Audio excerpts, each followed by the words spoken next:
Major flooding has occurred in the Philippines due to Typhoon Kamichi. Video footage from Bacnian. Cebu City shows widespread flooding.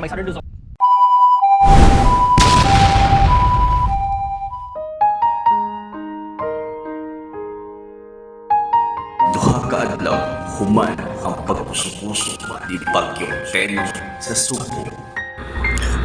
Human na mo papanglimpyo sa mga kaugalingon diin usa sa napiktuhan sa baha tungod sa bagyo. Bigahin akong oras sa pagsusi sa mga mas apektado kaayo nga lugar sa linuan. Ang Villa Lara, Villa Colorado. Dili na ako mapadayag ang akong kibati sa grabe nga kaluoy nga akong nakita.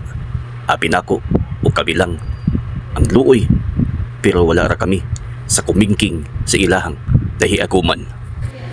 Adunay mga nakalas nga kinabuhi, dawad-an o kabtangan o panginabuhi.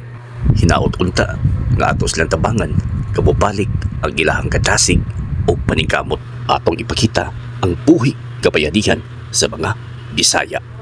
Bangon Subo, bangon Bisaya.